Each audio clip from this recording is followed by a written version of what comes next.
So, yes, finally we have seen this trailer for the final time, I think. Although it's a nice trailer. Yeah, welcome to the final session of the Transmediale Face Value Conference Program and one of the final events of this festival, indeed. Confronting Social Cybernetics rolls right off the tongue, as Ryan Bishop usually says in his introductions. In this session, we will actually, I think, engage in a form of feedback on Transmediale 2018 face value. Not only that, it will be about the notion of feedback, also from a media theoretical position, of course. And Baruch Gottlieb will be your moderator of the session. And he is actually also the curator of this year's partner exhibition, Feedback 2, which kind of exists in a multi-format and multi-venue form. It's mainly, I guess, at Eigenen Art Lab as a group exhibition, but also there is a iteration of it at the McLuhan Salon, which unfortunately ends today by David Clark. And there is further activities and installations at the Humboldt University. I'm sure you're going to talk a little bit about all of this, but that's running still for a while, and there will be a symposium later this month there as well. That's all carried out within the framework of the Marshall McLuhan projects. The Marshall McLuhan lecture that we have every year kind of extended into this broader framework, thanks mostly to Baruch's efforts, so thanks for that, Baruch.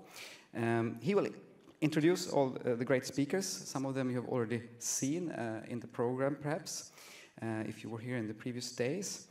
I'm going to say a little bit about kind of, in a free form almost, how I think this might relate to some of the overall questions of the festival.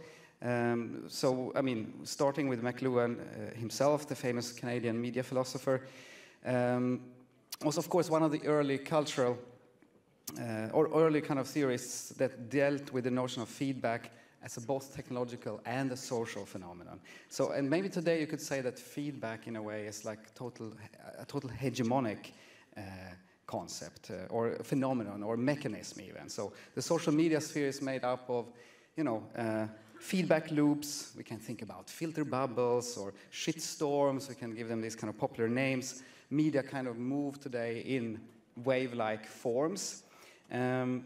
But it's not changing the mediascape as such. Kind of feedback seems to be existing within a data-dependent business where feedback is kind of becoming a driving force within this model.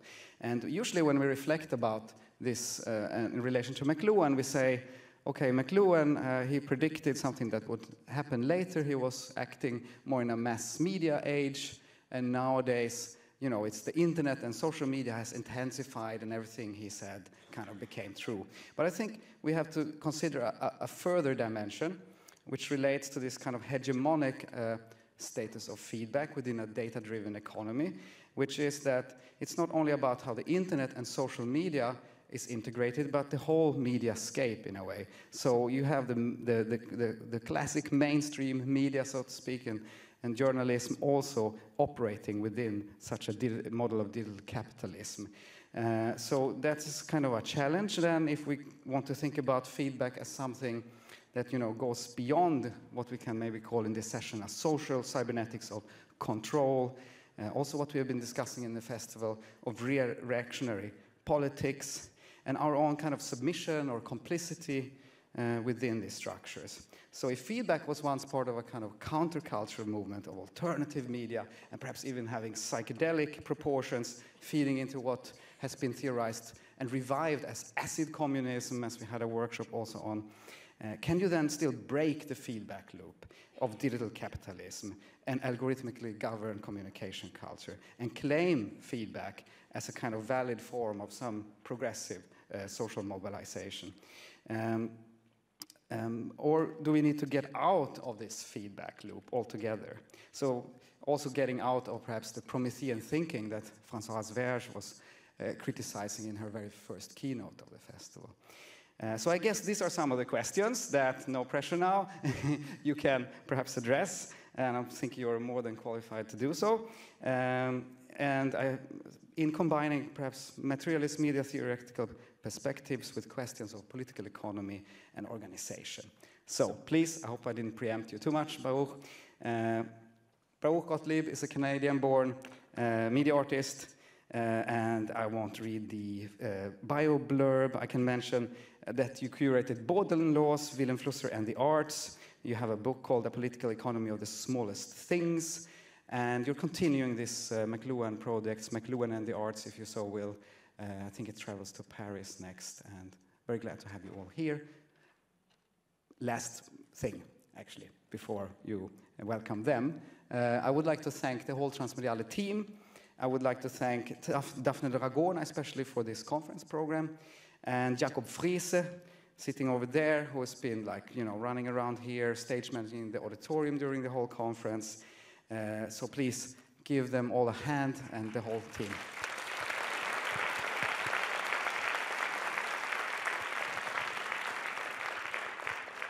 And of course, a thanks to Bundeszentrale für politische Bildung for the conference funding and for the major, the main funding from Kulturstiftung des Bundes. Yeah, now welcome the speakers. Thanks, Christopher. All right, yeah, so we have quite an elaborate structure for our session today with small interventions from two of the participants and response structure, and we have some, so it's going to be intricate and hopefully stimulating. I wanted to give a little bit of context for this panel, as Christopher introduced. It's part of a larger project that started in The Hague last September called Feedback, Marshall McLuhan and the Arts. And the reason that we're doing this project is because what happened with Marshall McLuhan in the 50s and 60s seems to be maybe a simpler analogy for what we're going through today. So just coming out of the World War II, we have a lot of acceleration of technological advance, and the intellectuals at that time were very cognizant of the kind of discrepancy that was building up, the gap between what social conventions existed and cultural systems existed, and the speed of progress of science and technology that was generating all kinds of new effects in society that were maybe unpredictable or hard to predict or anyway hard to cope with. And so intellectuals and artists, there was a drive for transdisciplinarity back in the early 50s to get people together to try to cross the lines of specialization, so to deal with, to engage with these imminent crises that were appearing in, to say briefly, like Western developed, whatever, developing civilization. And McLuhan was one of the commentators of that, and he was also an active experimenter trying to develop new strategies, also new pedagogical strategies, challenging the role of the university, of high schools, of education especially. But also, he was a celebrity, and he ventured into the mass media. He performed out in the media that he was criticizing or analyzing. And that makes him quite a unique figure, that he was not only an academic who thought, but he was very, very interested in getting ideas out and getting feedback. That also made him very unconventional as an academic, and also created a lot of antipathy and resistance in the institution. He got a lot of negative feedback from his colleagues, especially for going around, rooting around peer review. So he would like to get his ideas out in a paperback book as well as in an academic journal. It was not important for him. Actually, he had no patience for the academic peer review. Took too long to get his idea out. He wanted to get it out quickly. So the exhibition has a lot of examples of his more radical publication practice, in which he's really trying to connect with the world in general and get a learning, a pedagogic feedback loop going. And so that's one of the things that you can see in the various locations, as Christopher described. The one at the Canadian Embassy sadly is ending early, but the other two at Eigen and Art Lab on Torstrasse and at the Humboldt University in Georgenstrasse across from the pizza place are still going on until the 23rd and 24th of February. So please try to check it out. We have another symposium with Dr. Jan-Klaas van Treek, who's here from the Humboldt University, who I have to also thank for hosting us there in the nice atrium. We have McLuhan video archive there, which people are welcome to visit during, I think it's from 12 to 5 during the week from now on. And what else do I have to say? I have to also thank Christopher and Daphne for organizing this closing panel with me and for inviting us to be partners in the Transmediale this year. And of course, Jakob, also your all wonderful helps and support for this project. I'm very grateful for that.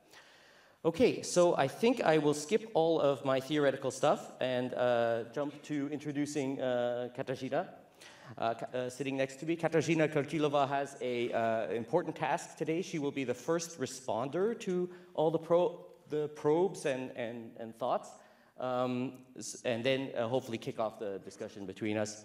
Katerina Krtilova is a researcher at the Institute for Critical Theory at Zurich University of the Arts, coordinator of the PhD program Epistemology and Aesthetic Practice, based at the Collegium Helveticum in Zurich.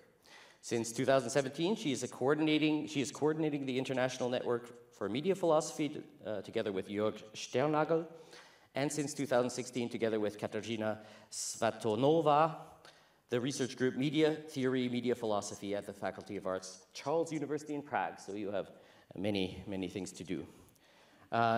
You received your PhD from, you know this already. She received her PhD from Bauhaus University in Weimar with a thesis on Wilhelm Flusser, media philosophy. In her research, she focuses on media philosophy, media theory, philosophy of technology, and the relations between reflexivity, performativity, and materiality in 20th century philosophy. I always enjoy discussing with Katerina, and it's a real privilege to have you here. Thank you very much for joining us.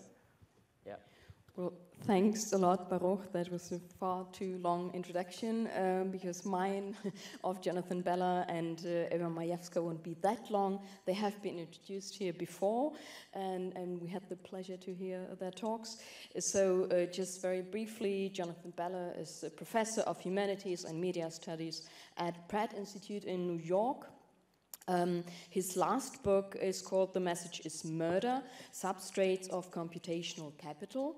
He referred to that in his lecture on Friday, so those of you who've been there, we get to hear more, I guess, a bit from that part.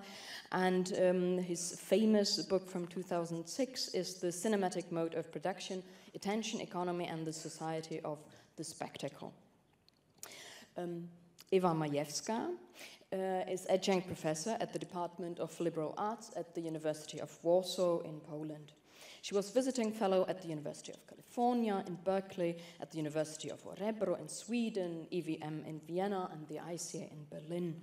She's author of 3 monographs, co-editor of 4 volumes on neoliberalism, politics, gender, and education.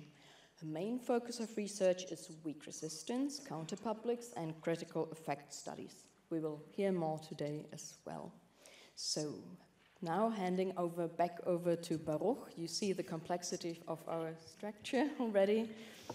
Okay, so we're going to start off with a little clip from McLuhan, just to set the tone for those of you who have never seen McLuhan or are unfamiliar with his writing. I thought that would be nice to start that with something that goes into his very, very famous phrase, which is often misunderstood or misinterpreted: the medium is the message. So please play clip number 1.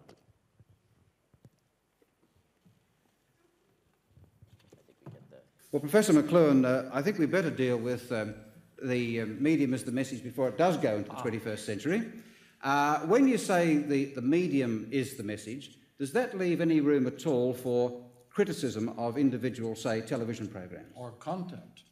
Yes. You see, it doesn't much matter what you say on the telephone. The telephone as a service is a huge environment, and that is the medium. And the environment affects everybody. What you say on the telephone affects very few. And the same with radio or any other medium. What you print is nothing compared to the effect of the printed word.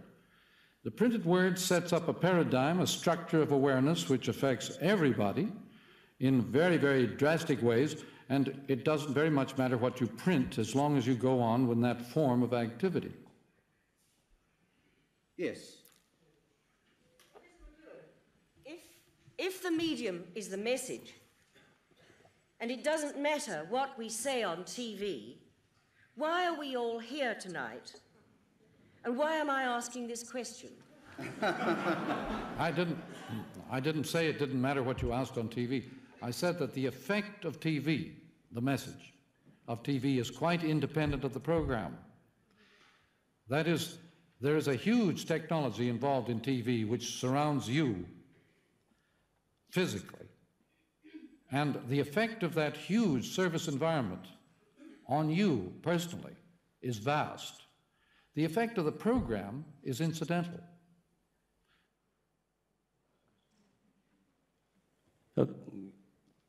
Just to extrapolate, or would you like to immediately jump? Yeah. Again, so McLuhan is saying that that the content is not the important thing to pay attention to. What you say on the phone affects very few, but the phone as an environment affects all of us intensively, corporally. He will also say. So what does he mean by environment?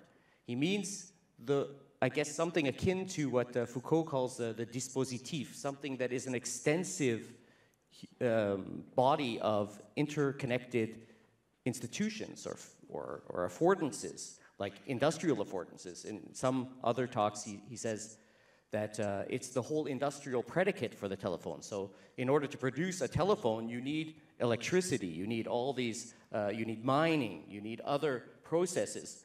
So that this whole environment affects us much, much more intensively than any particular content that we may share on the media. Right, so why are we here tonight?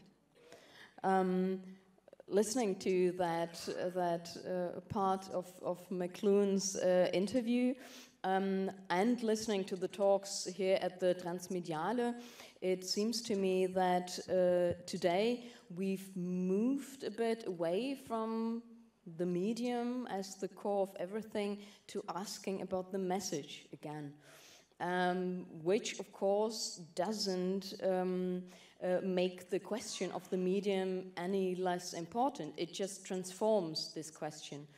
And so for me, one topic, one issue of Transmediale, who has always been concerned with this question of media and the medium and what mediality is, how to problematize this, is this transformation of the notion of the medium. And I was thinking about another pioneer of media theory who's very important right in this place in Germany, Friedrich Kittler, and his notion of media as technical media, and the very often criticized, and also implicitly in many of the talks, he criticized media a priori, media meaning technical media, technique. And Friedrich Kittler's approach, to put it very bluntly, is to start off from describing technology, really in a very, very technical sense. So his favorite word was Schaltung. We have to really look at the chips, at the switching, which have absolutely no meaning, and go from there and describe culture, describe ideas, describe the big narratives as effects of this technology. So obviously that's not what is, I would say, the topic, what wasn't the topic of most of these talks here, but the key question seems to be how is a technology embedded in social practices, in aesthetic practices? What is really the place, the effect, the action of technology or media as technology? And we don't have to even reduce media to technology. And on the other hand, we can use technology in a very, very broad sense. We can talk about language as technology, about bodily techniques, etc. So this connection also of media and technology would be a point that was somehow present in the discussions. So maybe I would like to just start with this very, very big question of how to address media and what is beyond what has been called message, but cannot really be called message anymore because it has practical effects. And technology, of course, always has the symbolic dimension. So how to describe this entanglement? So at first we will have a brief statement of Jonathan, who has a very distinct approach to this question of the connection of technology and the social. Thanks so much. To me, what you're saying raises one of the key questions, which I think is the question of agency and the question of how to constitute forms of social power. I suppose in my talk last time I was kind of expansive and positive. Tonight I think I'll be reductive and negative, just to keep things interesting. Maybe I'm not too reductive, but I've been hearing a lot of questions repeated in one way or another as I've attended certain panels, and so I'm going to say a few things which I'll try to address some points, and I'm going to be a little bit polemical. If there are questions, that's great, or comments or arguments. The question has come up several times: is technology, in quotation marks, value neutral? The answer to me is absolutely not, and cannot be. If you think that it's neutral, it's only because you are an expression of its assumptions. If you think about the conversation that Deleuze had with Claire Parnay in Dialogues and his notion of the abstract machine, the suggestion there was that the abstract machine is social before it's technical, which means that in the social process, when one imagines technicity and one creates it, vectors of sociality enter into that imaginary and then are manifest and are embedded materially in the creation of technology. So that's an argument, I suppose.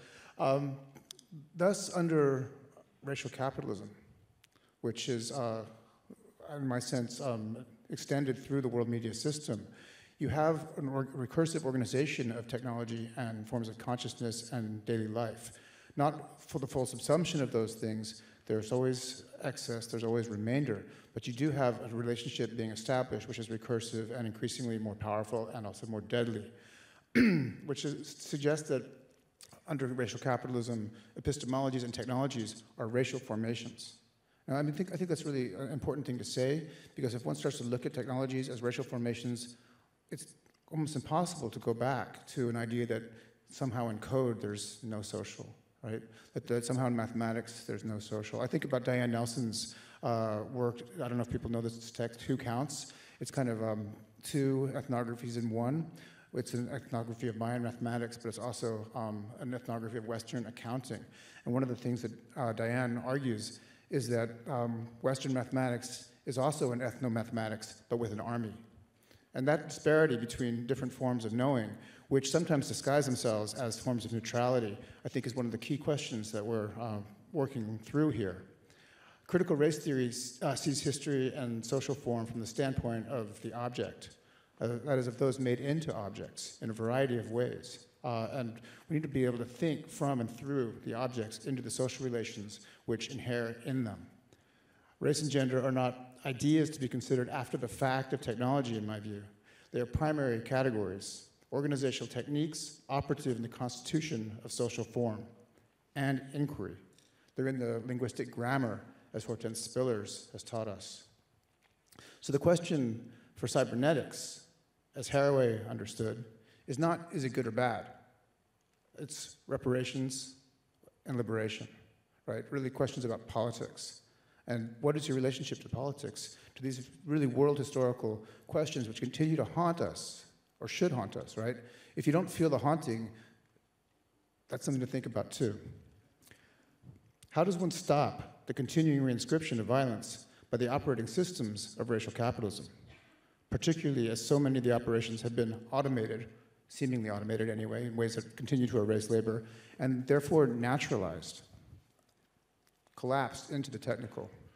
And how do we secure payment for debt, for the debt that would be reparations? I mean, to me, that's another question that I think we need to think about as we think about cybernetics. The woman's question in the video, I mean, I think that's such a brilliant, genius question. If the message does not matter, then why are we all here? And why am I asking this question? I mean, it's kind of a checkmating of McLuhan's, of what's sometimes seen anyway, as McLuhan's sense of the overdetermination of technology, the way it overdetermines all situation. And Kittler, has been critiqued for this, and Flusser even to some extent. That's the question of agency. And with the financialization of expression, it's even more urgent, particularly when the delivery systems for the messages literally run on murder.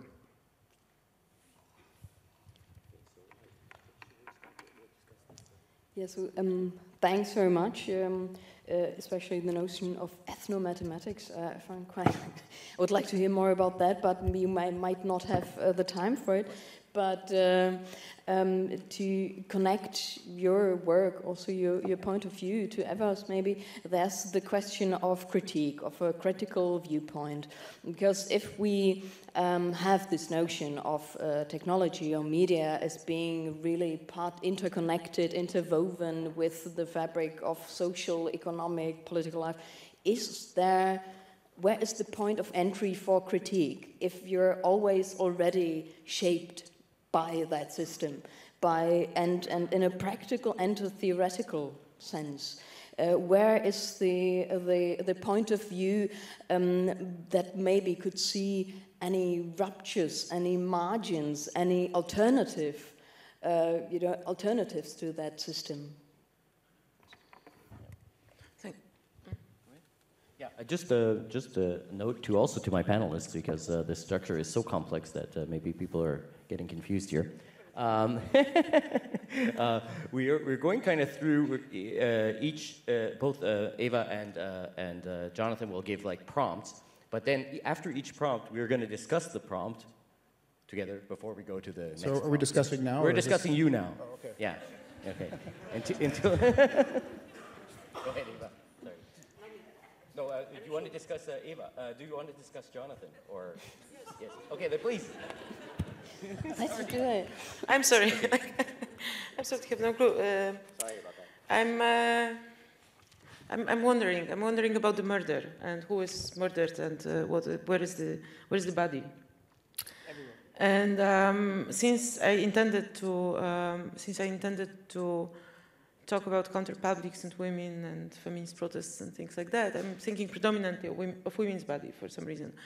Becoming again in the highly mediatized and highly mediated public debate and public talk, becoming a battlefield of obviously over reproduction, but also in all kinds of senses.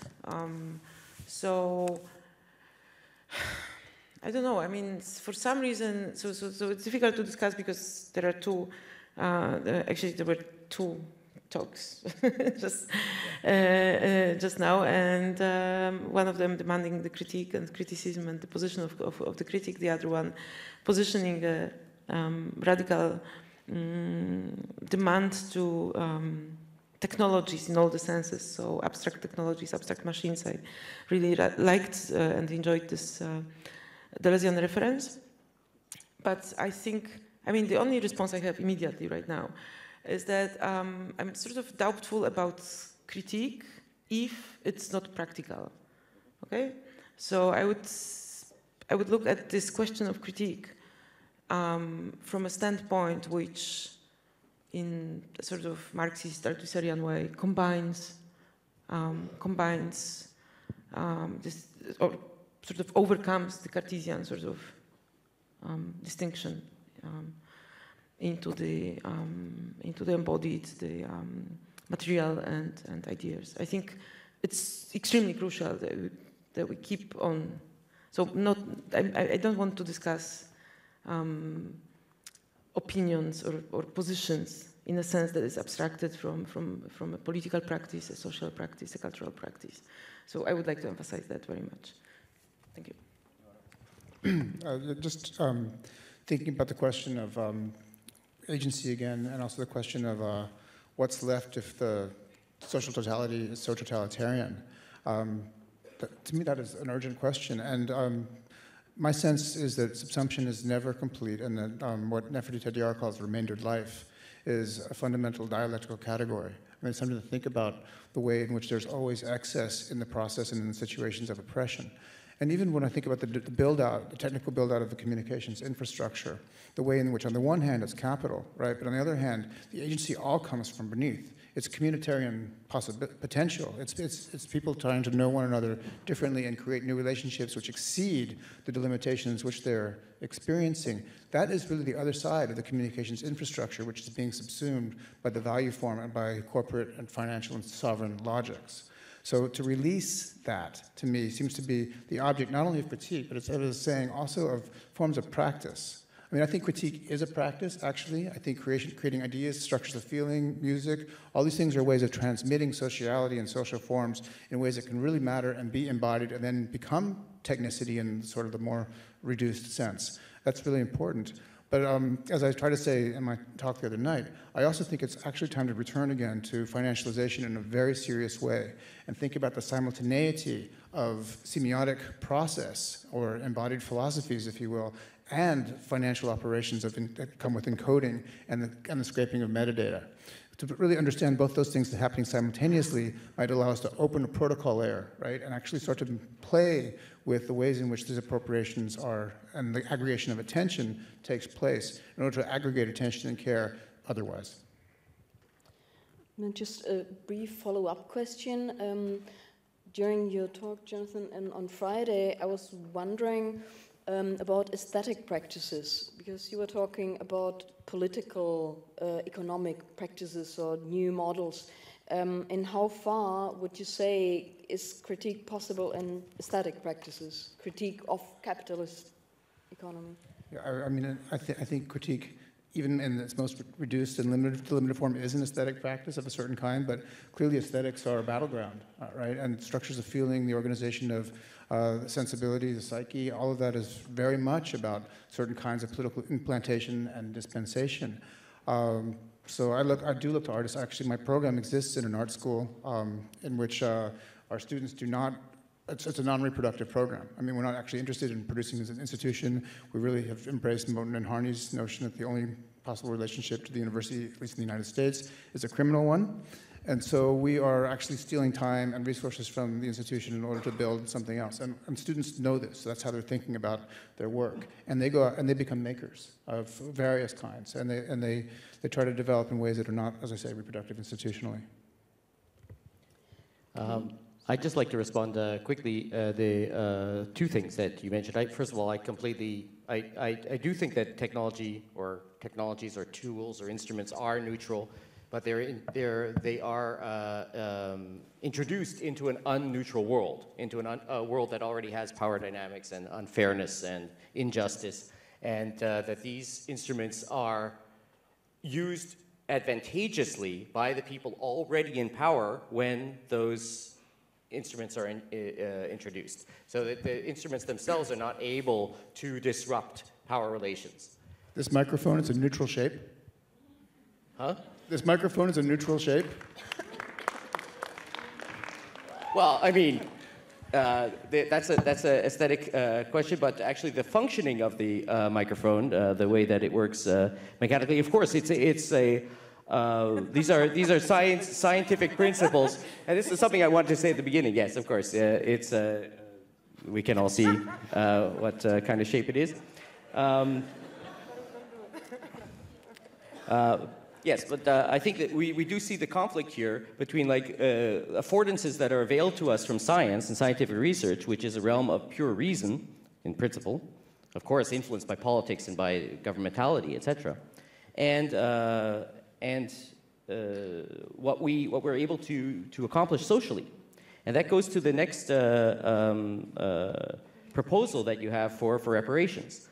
And I think the call for reparations is absolutely essential. I think it's a very important call, but how do we generate the political agency that will produce the reparations for those which have been affected and which now are still living in the trauma or the disadvantage of years of generations of colonization, of patriarchy and Can I other just, oppression. I mean, we don't do it for. I really don't think we do it for. I think we do it with, and it does it through us. I mean, if you really think about what we are, if you think about our Constitution, we are built out of global labor. But fundamentally, if you think about the recursivity between our consciousness, our learning, our language, our institutions, and colonialism, that process of extraction is deeply integrated into the bios, deeply integrated into our consciousness, deeply integrated into our sensibilities. And I think really one of the salient questions for our time is how do we sound that? How do we sort of connect to the really distributed being that is in all of us in ways that do not reproduce this personhood, these subject forms, these kinds of knowing, these sex-gender dynamics which structure power and domination and seem to be the only pathway to agency. So it's really, I mean, it really is an aesthetic question. It's a technical question and it's an aesthetic question, but it's about reorganizing imaginaries, building other kinds of communitarian possibility, other sensibilities. I'm thinking about this question, and I'm going to sort of jump on what you said for the kind of polemic purpose. So I would say that we don't do it with others, but I would say we do it against a certain mindset, a certain form of production, of subjectivities, of politics, of capital. So I would focus on the against, yeah? I think we do it very much against, first of all, because it hasn't been tried yet.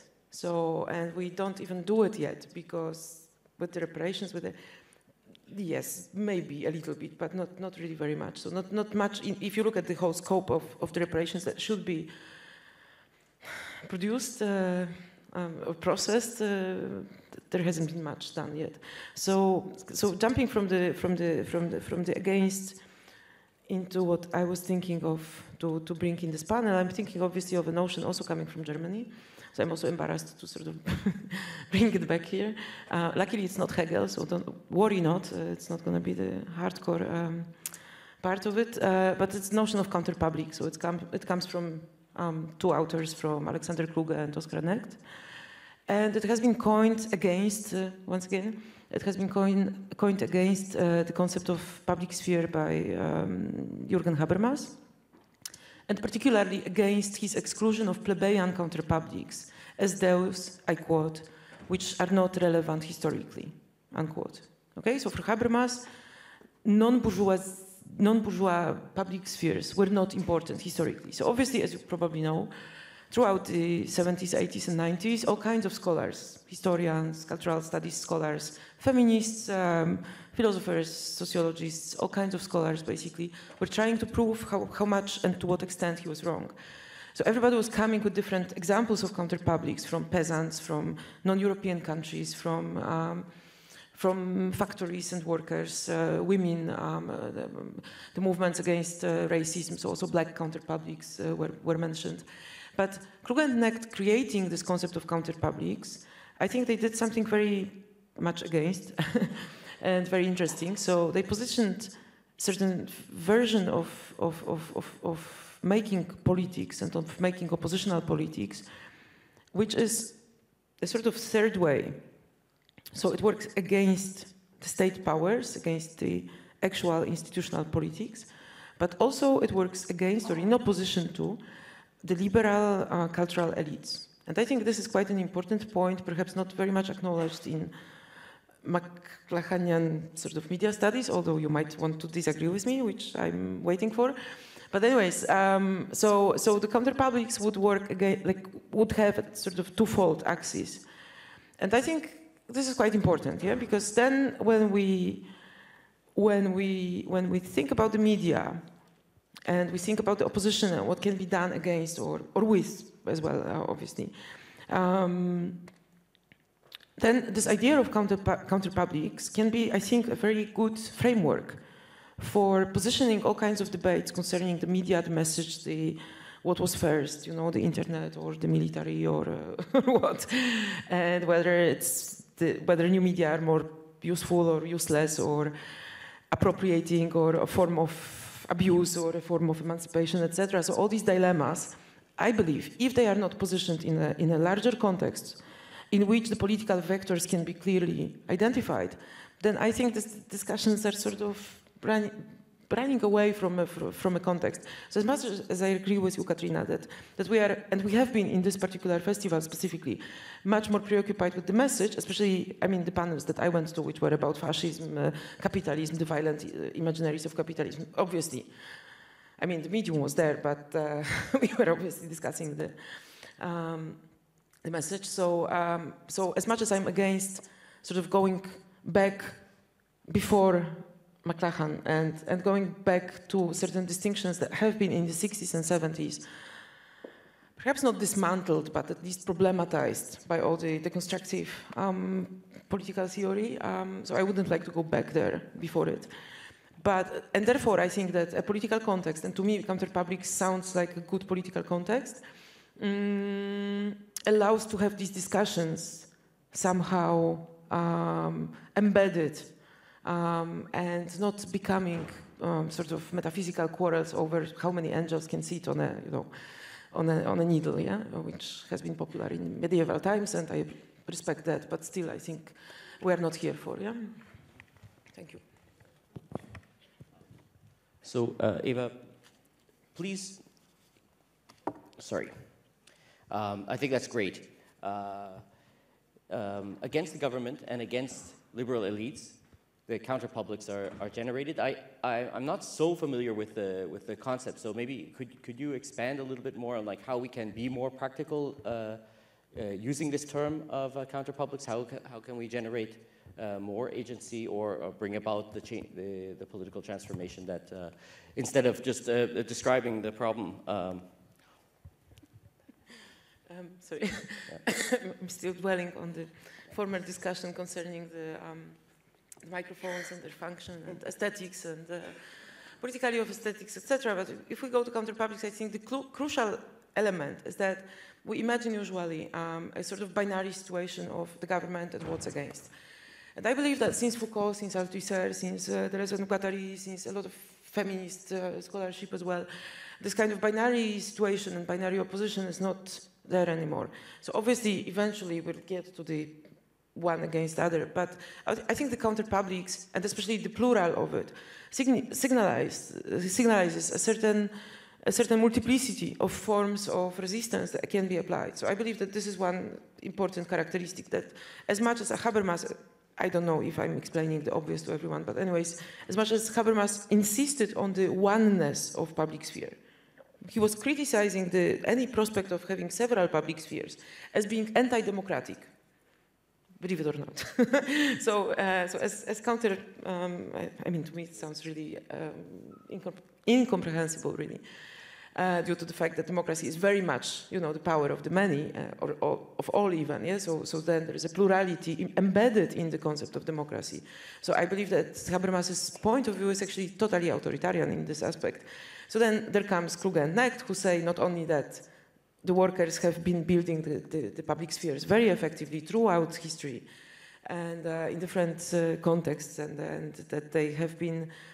so counterpublics for Kluge and Knecht, they are embedded in the experience. The notion of experience actually appears in the title of the book even.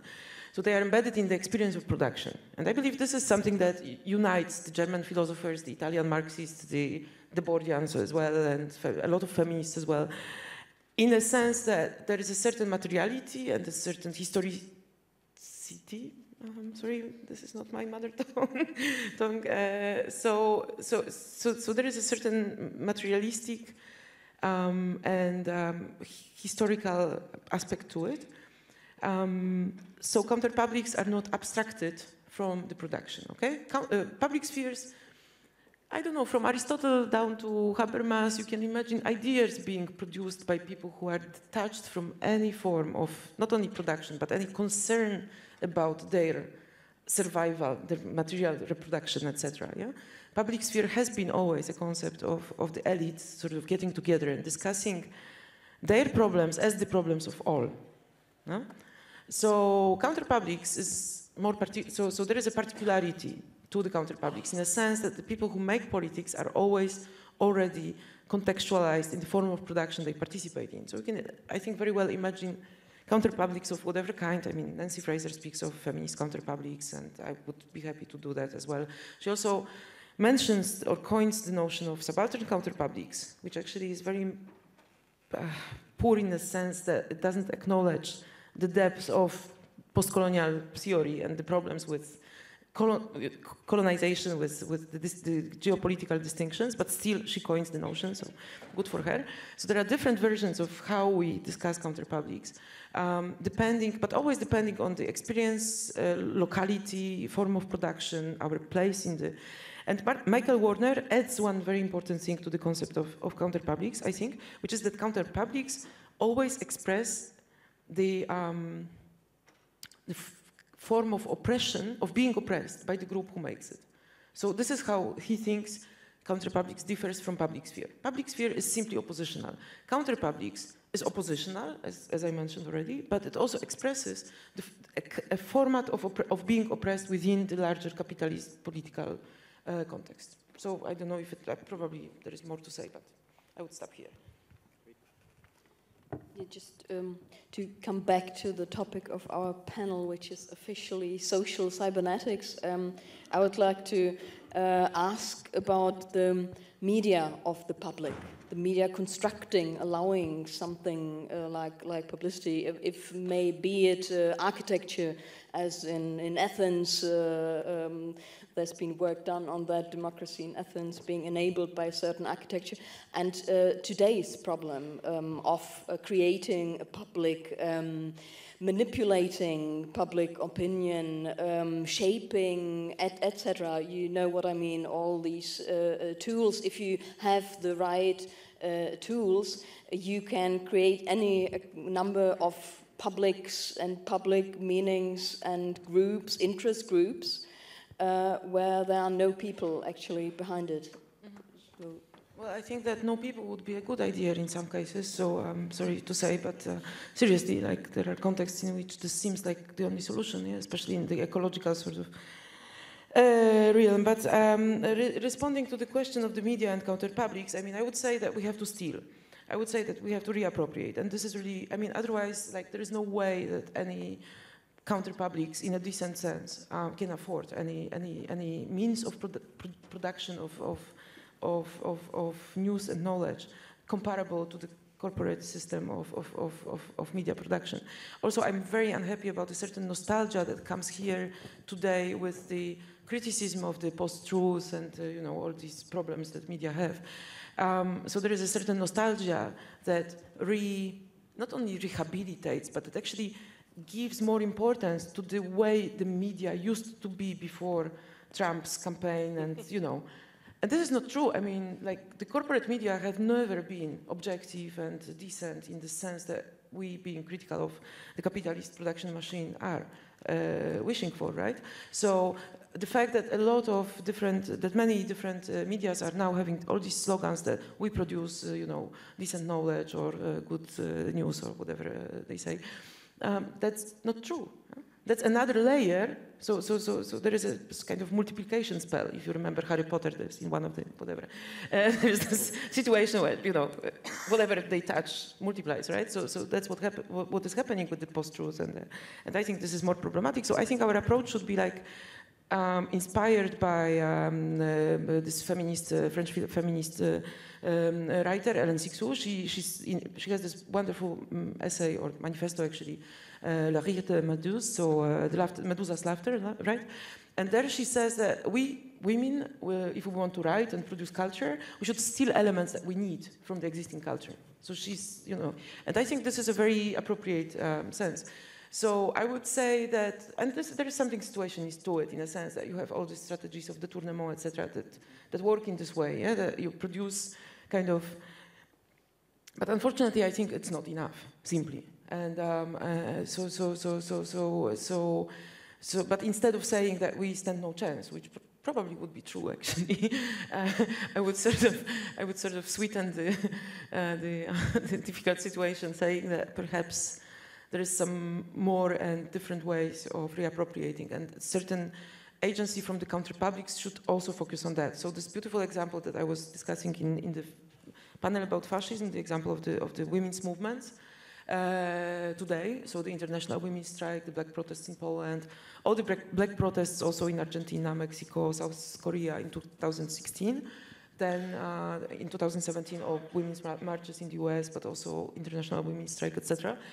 Currently, Me Too, I think, is kind of, you can look at Me Too as a reappropriation in a sense. I mean, or at least occupying the official media with problems that seem, but also, and we were talking about it before, there is something to the new formats of media that make this specific anti-patriarchal message that the Me Too is trying to spread, particularly contingent upon all kinds of intentionalities that might make it more problematic. I'll stop here, yeah? But we can discuss also like how different campaigns, and especially feminist campaigns, perhaps sort of use the media for their own sake in quite effective ways, which we haven't discussed really in this, I think, in the transmediale very much. So. But maybe Jonathan has some more pessimistic viewpoint. Well, this is actually a little less pessimistic. No, I'm actually struck by your invocation of specificity. I think that's a really important dimension of what we should be about. And I mean, while counterpublic is a theoretical concept and an abstraction, it's an important one. And I'm just thinking about the relationship of theory and to representation and representational strategies. On the one hand, I mean, part of the reason we wage war against certain abstractions is because we see them as formations of violence, right? We recognize that if someone defines what the public is and who counts as a public person and what that means, well, that's a form of power. That's a way of organizing social space and the imaginary. And so it's important to do this work, but I agree completely that it's important to sort of also be specific and grounded as much as possible. I mean, I think about the femicides or feminicides, sometimes they're called in Juarez, and the ways in which a counterpublic has been organized around those processes. And I don't know if people know Lourdes Portillo's work, or Melissa Wright, or Rosalinda Fragoso have all worked on this question in Juarez and shown that feminicide is generalized, to far more places than the borderland that is Juarez.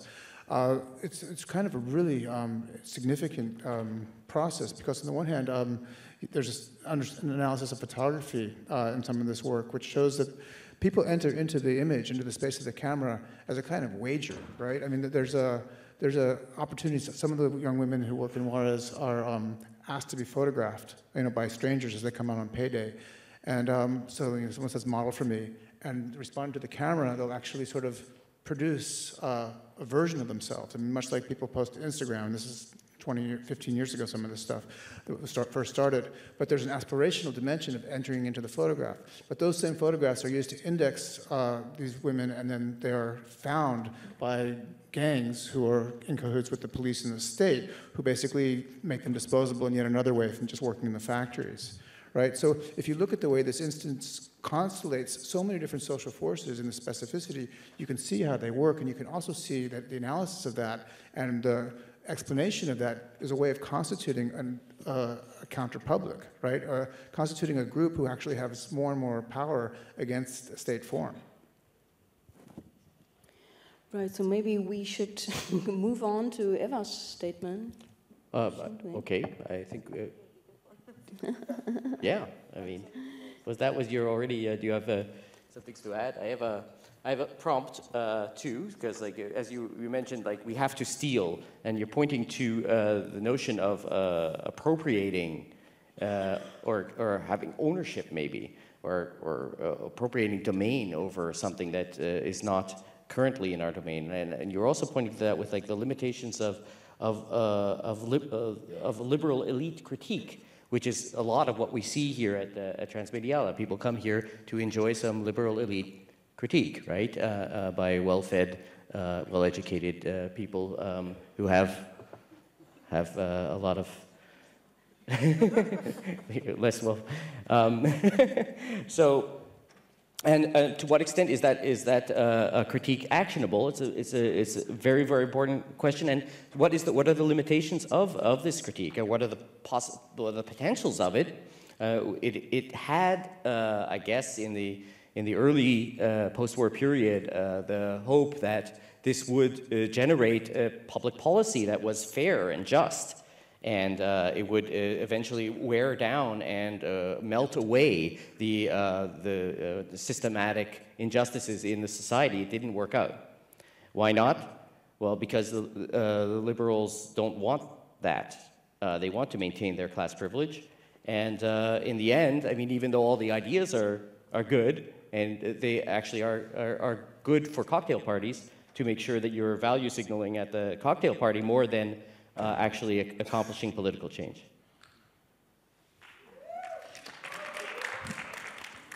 You're really pointing out the limits of platforms. I mean, the cocktail party is a completely limited platform. You know, as are many of these institutions. And MSNBC and. Yeah, exactly. And I think we feel that. I think we actually are quite aware of the way in which we're forced into a kind of a hypocritical form. So often where maybe we're saying one thing, but in practice, our energy and our vitality is actually being used for other purposes. That's why I say that murder underlies the communications infrastructure, because it reproduces hierarchical society and 2 billion people living on $2 a day whose future is being stolen just by the way things are. I mean, that form of peace and organization is actually a form of not always low-intensity warfare. And to understand that that's what underlies normativity, is to recognize that there's an urgency in the way in which we engage with institutions all the time. That's why I think also about the politics of the utterance. I mean, what are we going to say, you know, now? What are we going to say each time we talk at that cocktail party or wherever we're going to be, right? How are we going to conduct ourselves? And that's why I talk about haunting, too. I do feel that that in a way, it's possible to make present the subjectivities and agencies and forms of life which are impacted in the objects and even in our own language and thought, right, in our bodies. And how do we sound that? I mean, to me, that's a very serious question. I was also thinking about the feedback somehow, because after the fascism panel, but also after the one on capitalism, there were many discussions going on between the panelists, but also between those people from the audience who were kind and generous to approach us and talk with us about what was happening on the panel, which I find extremely kind again, and I'm grateful for. And so, between all kinds of lines concerning a certain level of alienation that was not entirely comfortable for some of the participants of the festival, there were also lines concerning the issue of what it means for an institution to be a public institution. So, on one hand, there is a concern, I think, and that's perhaps a feedback to acknowledge in the future transmediale editions somehow. There is a concern about to what extent there is a possibility for sharing and discussing, and whether the formats with microphones and kind of last 5 minutes for questions and things like that, whether it allows really a discussion. Also, I think we are now, I mean, as a cultural theorist, but also somebody who writes about art and participates in the art scene a little bit, I've been dwelling in the public as a, you know, like people sitting here, for instance, so the public of cultural events. And there is something, I think, quite important to acknowledge, which is basically that the highly criticized critical format of art, I mean, I'm now referring to Jacques Rancière and his work on the emancipated spectator, which I think is quite important, really, and could be acknowledged. I mean, at least when I think about my practice, it seems to me that, a lot of heaviness of certain discussions, panel formats, and media could be taken off precisely with sort of more emancipatory, not public, but really like events. And it's extremely difficult. It's extremely difficult because we all expect every now and then to sit and listen to a panel and a set of speakers, etc. And yet, on the other hand, there is this desire to immediately respond, to immediately participate in the making of it. So I'm wondering, and this is a question that I'm putting on the table because perhaps you have some sort of answer, but or you or anyone, how do we sort of walk ourselves out of the sort of alienated format of media, and how do we do it in a different way? Yeah? So, a mysterious contribution from outside. This panel originally was supposed to include a fantastic scholar of technology and privacy on and software, Seda Gerses, who's at the University of Leuven, and she couldn't be here because of some reasons. But she has, she wanted to contribute to the discussion here, so I'm going to read what she just mentioned to me. She wants to go back to the, she's watching this online, so thank you so much, Seda, for being there, and hi. Hi, Seda. Okay, so she wants to loop back to social cybernetics. She feels that, I'll just read it in first person, you just pretend that I'm Seda. I feel that there is a transformation in the network systems, while much of critique has been focused on knowledge-making and surveillance. I feel that cybernetic systems are less concerned with knowledge-making, but optimization. How can and do or should counterpublics respond to the shift from systems of dominance through knowing and surveillance to systems of optimization? You don't know? Can she elaborate? She'll be back. Okay. Do you have a response to that? So how can we shift? I was incarnating Seda for the moment, so I was lost in the... Well, I've talked to some system optimizers who I always find quite terrifying. And the whole gaze of optimization, I think, is something that Sebastian Franklin has written about, and I think Matteo is probably working on some aspect of this. I don't know if he's in here, but to me but I can't see anything. But to me the logic of optimization is really inseparable from the logic of the efficiency of shipping and forms of metrics, which are part and parcel of financialization and global capitalism, racial capitalism. So they're not really separate processes. It's just really about the intensification of certain aspects of what's being optimized. That's my short answer. Maybe also, I just think since you mentioned it, I think if people want to intervene in this conversation or, shift the direction of the discussion, that should be sort of allowed at this point. Now that Seda's coming in from outer space. Sure. Yeah, there's 2 microphones over there, and if you get provoked, maybe we can, are we ready for a little McLuhan refresher back to... So here we're going to screen one more McLuhan clip. It's very short. Here he's presenting another very, very famous concept called the global village, which is often misunderstood or misinterpreted as being a utopia of sorts, where we all get along together. And he's describing what he sees the imminent, all-at-once environment of light-speed information is going to bring about in the society. But should we do that first, or do the McLuhan clip first? There's a person there. Okay, let's go to the human being. Welcome, human. Hello, humans. A statement that's meant to be a critical question, I suppose, kind of diffracted. I'm slightly concerned that we're mystifying ourselves, focusing on languages like cybernetics or big data, and we're not concerning ourselves enough, perhaps, with the historical struggle that Harold Innis outlined in Empire and Communications. If you don't know who Harold Innis was, he was the teacher of Marshall McLuhan. And he outlined the struggle between oral and written tradition since the beginning. If I can just take a look at my notes for a second. Time's up. Okay, so, just joking. So that's the statement that is meant to be a question for all the humans.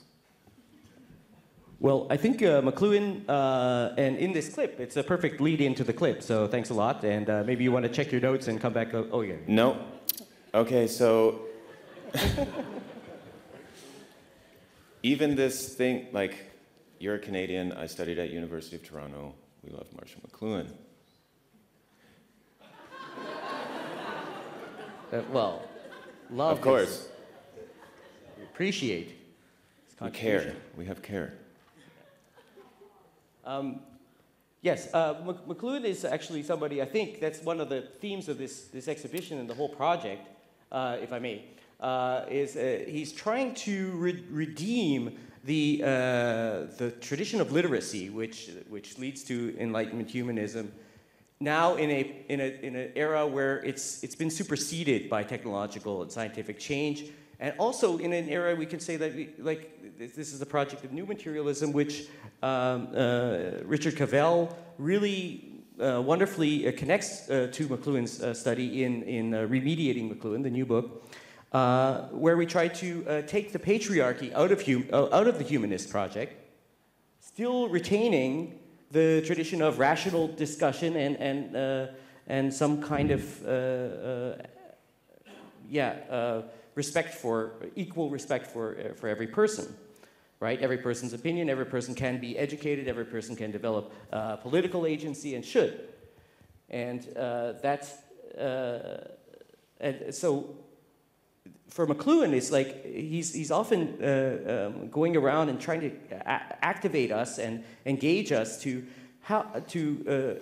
figure out how we can maintain a critical position without this pretense of being able to get out of the situation, to look at it critically, right? That's the old way. Is like, oh yes, I can step out, ein Schritt zurück, as Heidegger said. Or maybe somebody else too, yeah.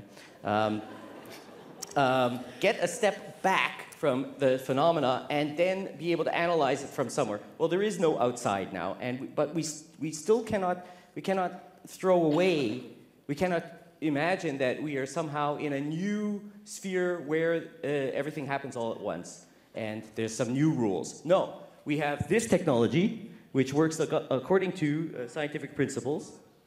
Huh? Sorry? I was just trying to say that the history of misinformation is much deeper than terms like post-truth. And I just thought there was some sort of historical thing that was missing I wasn't focusing on you, or you would just do as a general comment. This is a wonderful point, actually, and like responding to that, because I feel a bit responsible for it, because I brought the concept that you think is a sort of limiting one. So, so in response to that, I would just add that recently, well, I teach this class, sexualities, bodies, and ideologies. And I took my students to the Archives of National Remembrance, it's called. So it's an institution which has both kind of prosecutors and archivistic aims. And I had no idea what they are going to prepare for us, but I thought it's going to be good for the students learning about the bodies and sexualities to go to the state archives of the secret police. Yeah? So we went there. And luckily, or not, we got all kinds of trainings. All kinds of lectures, but also visual materials concerning how secret services are spying on us, or were basically in the 80s. But as you know, it doesn't evolve that fast. So we've learned a great deal of very useful knowledge, and it was interesting for me to see to what extent certain students could not connect. It wasn't obvious for them, because I thought it would be obvious to connect the strategies of surveillance of this kind, so the kind of more analog strategies, but still of surveillance, with the body regimes and the forms of subjectivity making that we have today. So for some people, still it's not evident. So I was very happy to explain the connection, and everybody then was very happy to hear it. But what I'm trying to say is that I appreciate the reference to more, well, deeper, as you said, or I would say more historically distant forms of I would say ideology making, but whatever. I mean one of Hitler's favorite writers, Nietzsche, said something which I think is relevant here, which is, you all know this, but truth is the longest lasting lie. I mean, the only difference now, I think, is in the duration of the lies, right? I mean, they just don't last as long anymore. But that doesn't mean that there was ever a time where you could just tell it like it is. I mean, I think that's a kind of a mythical notion, which post-structuralism should have taught us, is purely a form of logocentrism and actually a way of exerting power. I mean, what holds truth together are power formations. And I think your point earlier that the media system has never really been something that one could trust if one were disenfranchised, points to the fact that in a global context and even in a national context, the media has always been at war with the public in many respects. I mean, certain people are enfranchised, and that's kind of what used to be resolved through ideology critique. But more generally, it's actually about constant disenfranchisement and the production of obedience. We have Stefan over there. Oh, okay. Yeah. Well, I wanted to address a question to Jonathan Beller, which is about coming back to the McLuhan topic a little bit. Of course, one could argue that you have no concept of society without media, so that media creates society, not society creates media. The same counts for the subject, that even the concept of subject relate to certain media of communication. Without them, wouldn't be possible. I think we're seeing the effect of that type of thought in the discussion that we're having. It puts the, so to say, the wannabe political discussion in a structural defensive position that leads to an argument that sees, so to say, we're having fascists all over the place, everything is toxic, but unfortunately, that miserabilistic attitude doesn't lead to any propositive results. That's the problem I see there. Well, I think what we're seeing now in the crisis of the left here in Germany and the social democratic parties across Europe is that they're unable to address, because they are liberal parties, they are unable to address the conditions of people who are suffering the most under neoliberalism.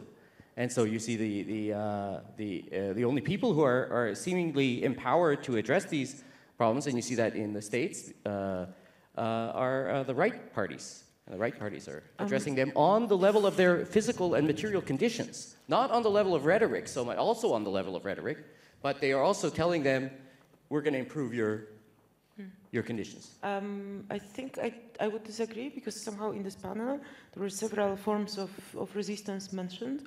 So I'm not sure if the depiction of defensive of this discussion to be formulated in a defensive manner and solely sort of negative and pointing to the fascists all over the place, if this is an accurate description of what we're having. I think that all these women's movements and marches that I was mentioning, but I believe also certain other elements that were mentioned here, are clearly showing that we're not entirely sort of dwelling in the disappointment as it would be probably called by, I don't know, people like Rosa Luxemburg, for instance. I mean, I would agree that forms of opposition and an organization are fundamentally important. They're what drive and sustain social change in any sort of positive, with any positive inflection.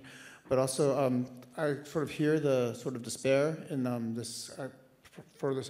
this process of negative critique. And I don't want to go into my other paper earlier, but just this is one of the reasons why these new economic spaces, I think, are worth considering. I went to the crypto finance conversation, and we heard that there really aren't any new economic spaces, that crypto finance is sort of, by and large, kind of a recapitulation of a capitalist logic, just to reduce and summarize that conversation. Apologies for that. But whether the new economic spaces are in existence or not, I mean, it does seem to me that to not reproduce this sort of system of expropriation where even critique is reabsorbed in the next cycle of production as a kind of capitalist form, where the Arab Spring produces shareholder value for social media platforms, for example, one has to sort of make this financial wager. One has to find out how to sort of take value abstraction back, and what's happening with metadata, and return it to the people who are producing the qualities, who are producing the vitality of social change. Hello. My question is slightly more practical and based more on this institution of the transmediale. It is a practical critique in a way. It has been slightly mentioned, this idea of like how language and use of language and the constructs that are being used as platforms for this particular art festival are in a way alienating to some and not to others, and to a certain extent can be seen as a lot of white academics congratulating each other on good ideas. And I wonder, how do we, as people who've now attended this festival, or as you were talking about, how do we feedback, how do we develop a way of also creating an understanding with people before they come of like, what does it mean to have a discussion? What does it mean to have a moderated discussion? How do we make sure a workshop is a workshop?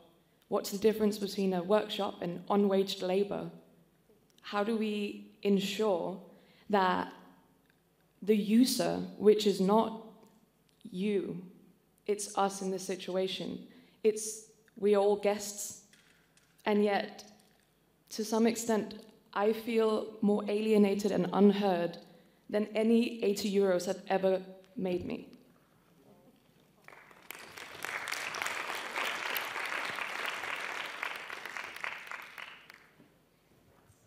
I believe that that this festival is actually one of these situations that try to work through questions like that. I'm not saying it in a defensive way in order to reject your question, but I think that I was mentioning in this panel on fascism this maxim, something that stands as a maxim for me from Rosa Luxemburg, who said that she hates this not pessimism, but the kind of despair that people on the left tend to have when they fail. So she wrote a whole little essay in one of the letters she sent to one of her friends, where she explains that despair is not a position for a leftist activist, because what we do, or what, as she said, what we do is so different and so difficult and so under process of construction still, that we're going to fail. So, sort of following your comment and question, I would go into saying that I believe that almost everybody in this room has contributed efforts to precisely build ways of knowledge production, of sharing space, of building public institutions in a way that would precisely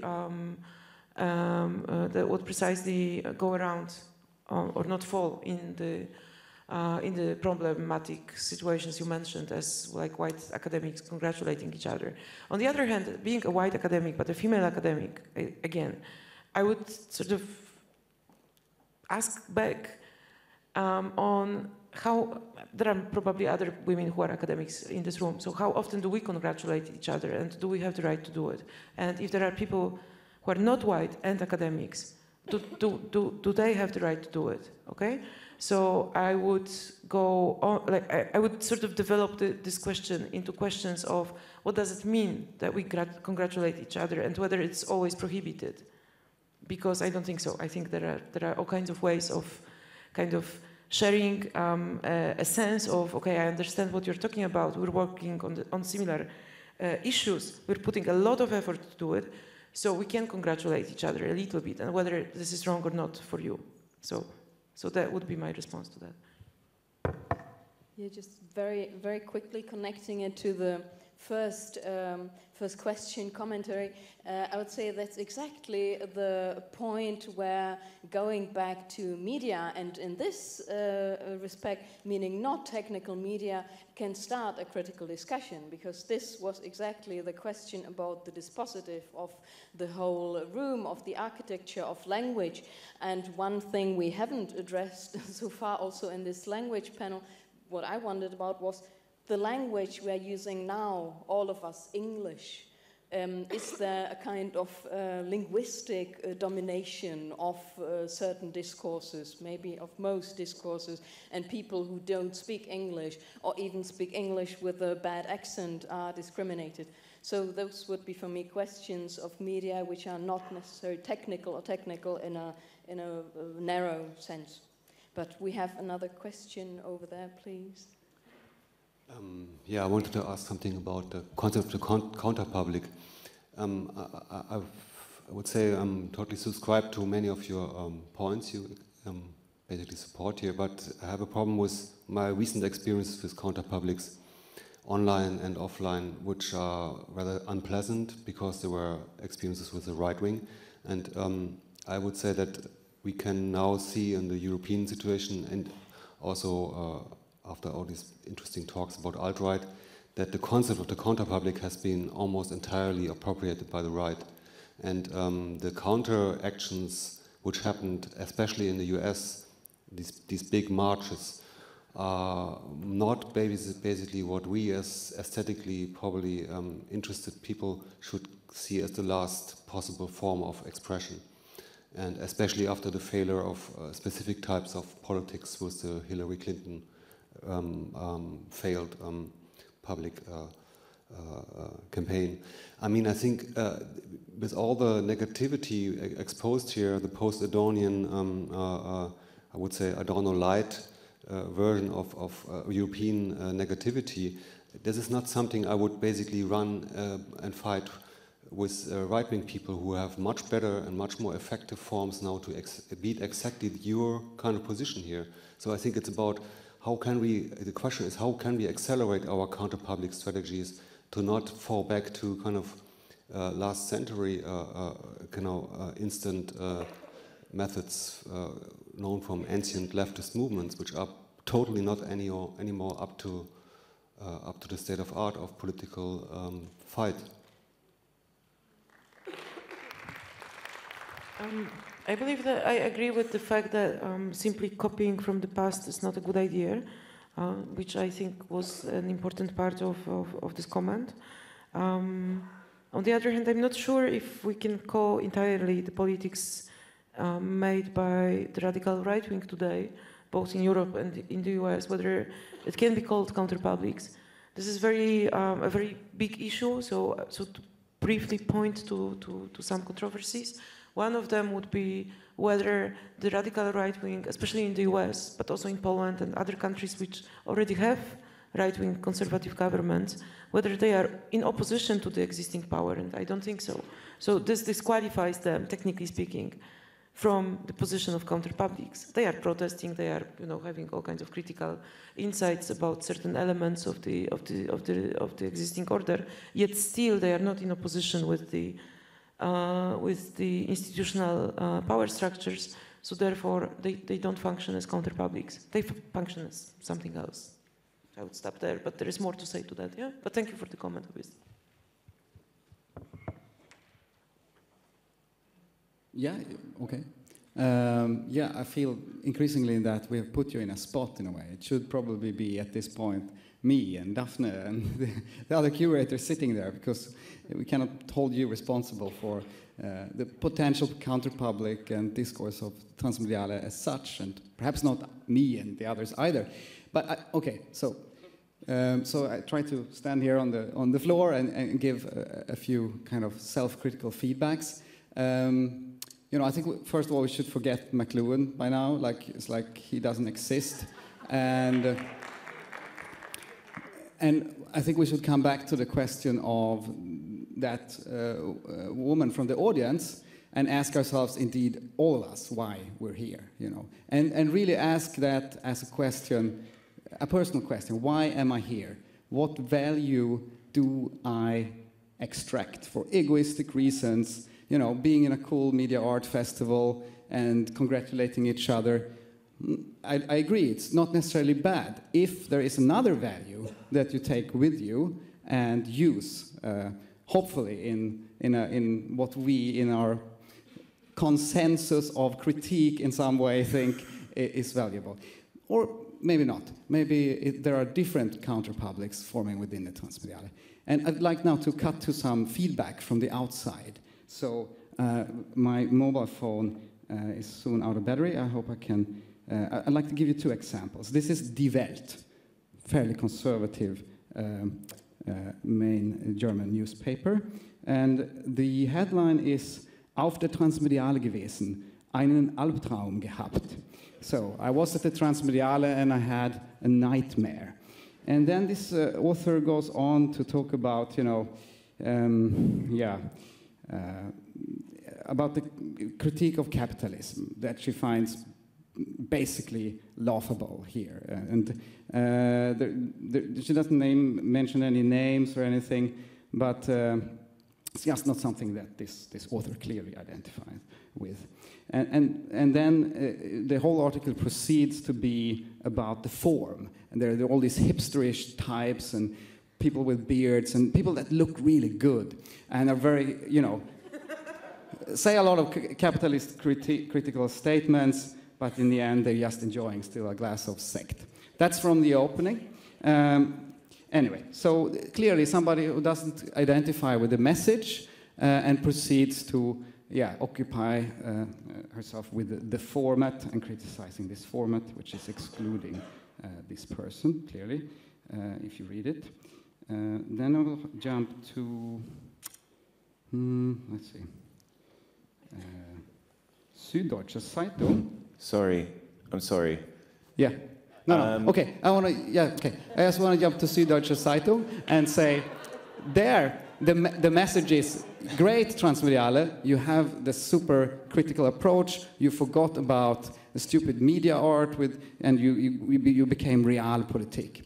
And transmediale is obviously the most amazing, unprecedented event that occurs possibly on the planet. I mean, I didn't mean to bring a big negative thing here.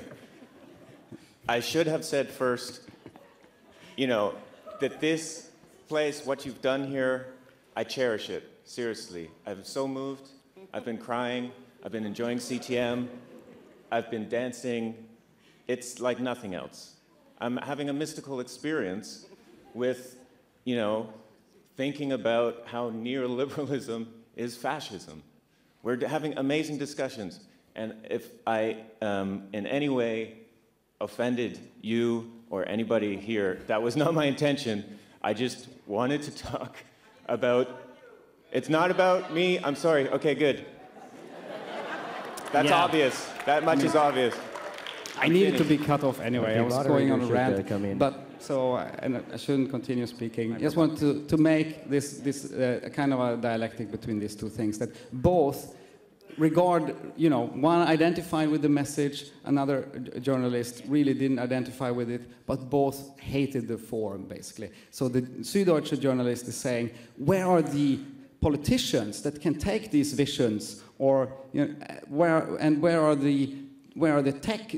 The journalists mentioned Apple, Facebook, and so forth. Where are those guys? And I mean, this is what we've fought against, I think, at Transmediale. Since its very beginning, Florian Kramer, you know, identified this as a subcultural, actually a counter-public kind of event coming out of that. So, but there is a crisis maybe in that, and we have tried to kind of, you know, confront the inertia of critique a lot within the festival, but it leaves us with these questions of what new alliances, what values will you all take with you here now, what will you actually do with it?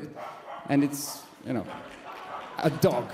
It's AI, it's muffins, and fun, okay? Or is there something else?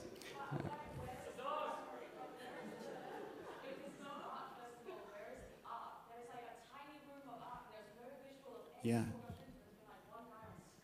Exactly. I mean, where's the art? Both these journalists hated also media Perhaps art. it's dead, I don't know. Yeah. Maybe art has been transformed. It's not, identifiable as art anymore in the conventional sense. That's how. If I can contest the dismissal of McLuhan there. I mean, McLuhan is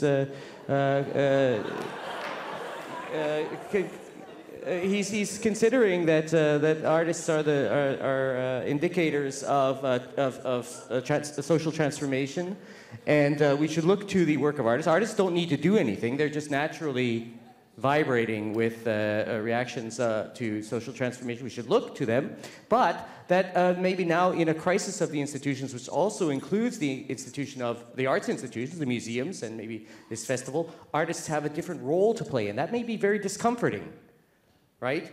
And I think transmediale should be a discomforting place, right?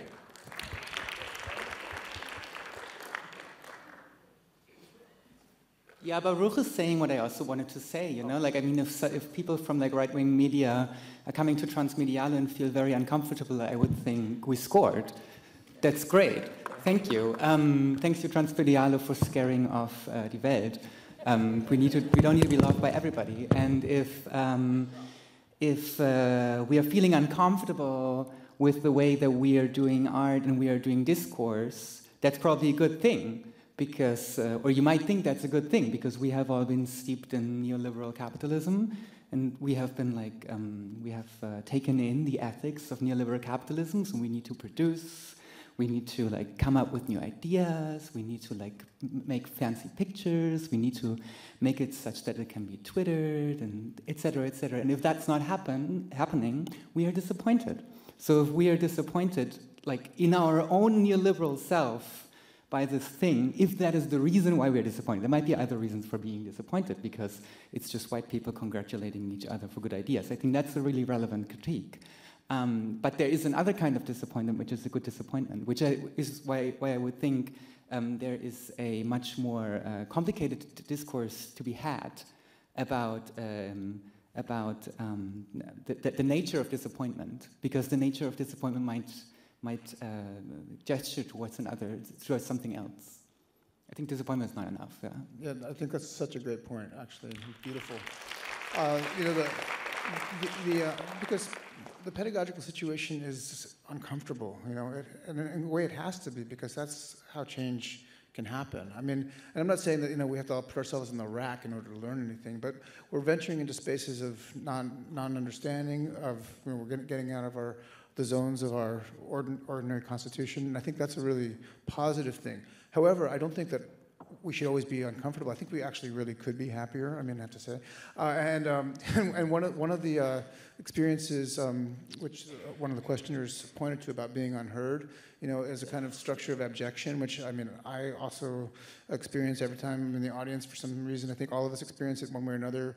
And it has to do with the cultural logic of appearance. I mean, I think in my own analysis, it's kind of like what I think of as a fractal fascism, right? Where, in our current media construction, we exist by accumulating other people's attention. And that economy means that we build identities on top of other people's dispossession.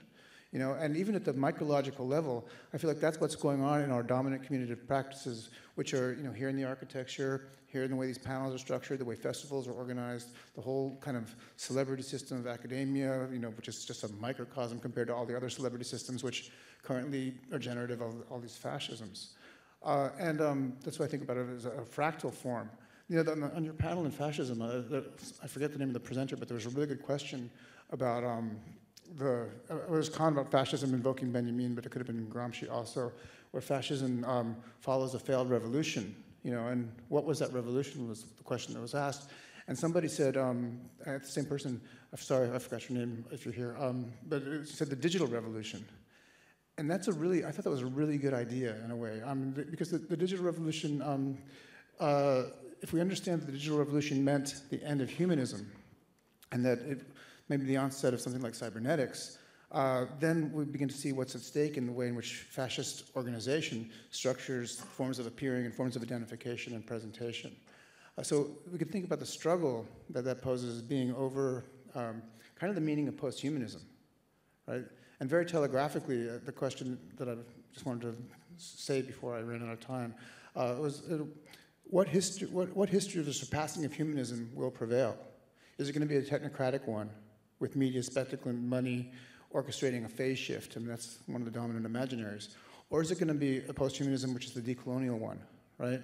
Or the decolonial ones, where the desire for global community and mutual recognition overthrows colonial humanism and its legacy of self-constitution through racial exclusion and the accumulation of the labor of other people. I mean, right now, this fractal fascism does what Benjamin criticized about fascism, right? It gives people not the right, but the chance to express themselves. And you know, I just want to finish this thought by saying that sizing the means of production means seizing not just the media technologies, but their financial organization. That's why, I mean, I keep saying this, I'm sorry to be repeating it, but I really do think it's time to take finance seriously and try to split it from capitalism.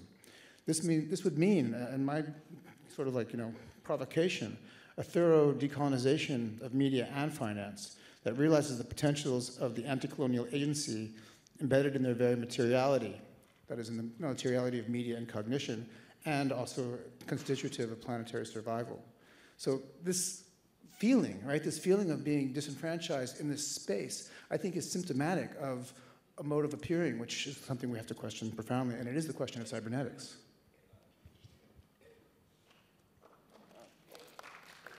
Okay. Yes. Hi.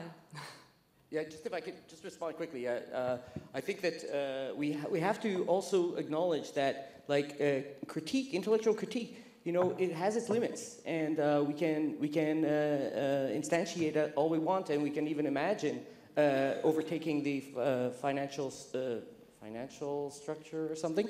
But I go to Jasper Byrne's article, which I always refer to, but not from the stage, so maybe you don't know it, Logistics, Counter-Logistics, and the Communist Prospect.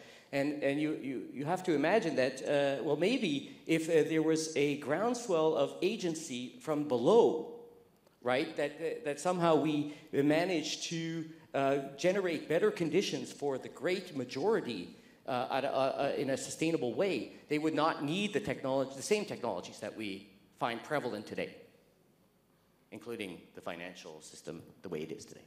Please. Hi. I want to go back to a moment. I think you mentioned presence, as Jonathan, something about a question about presence, like what's impeding on that. And you were talking about language a lot, and the infrastructure or the architecture of language. I'll say, sorry, Portuguese is trying to get through my mind. I speak a few.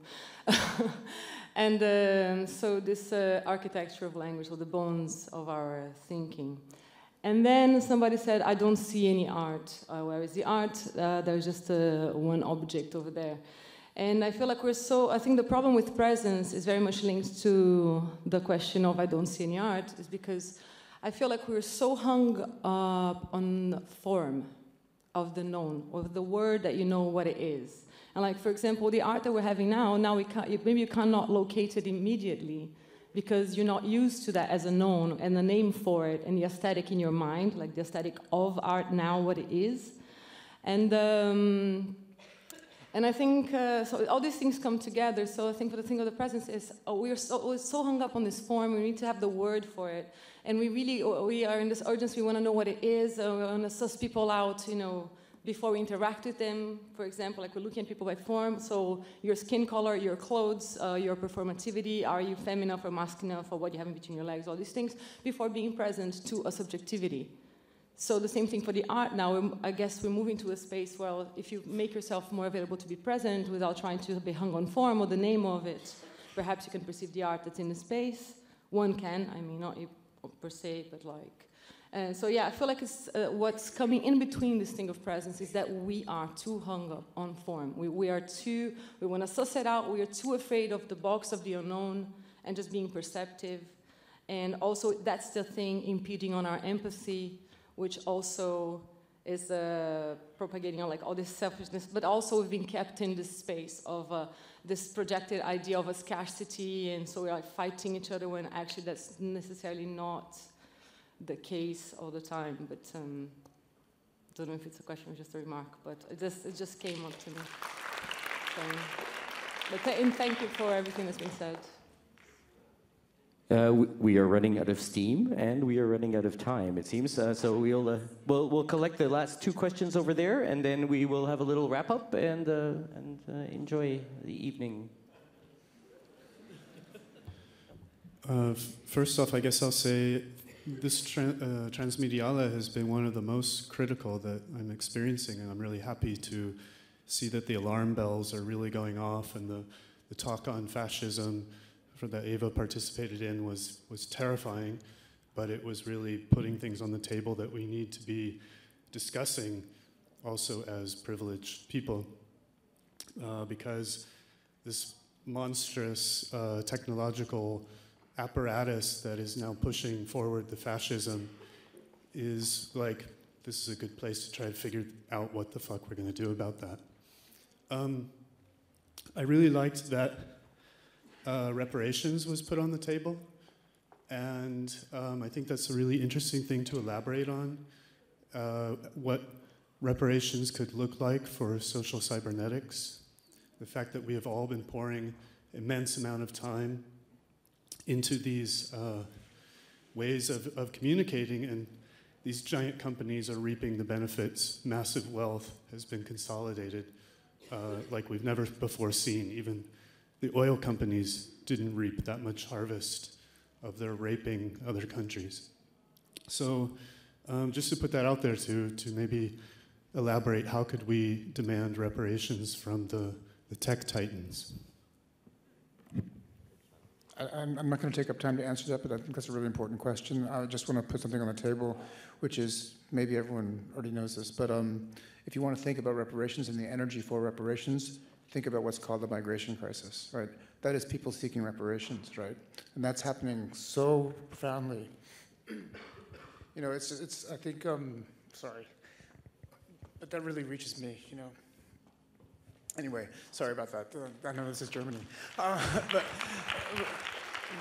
But when you think about like the surge of people who are seeking a better life, man, and what people are doing in response to that, I mean, I think that should wake us up. If it doesn't, I don't know what to say.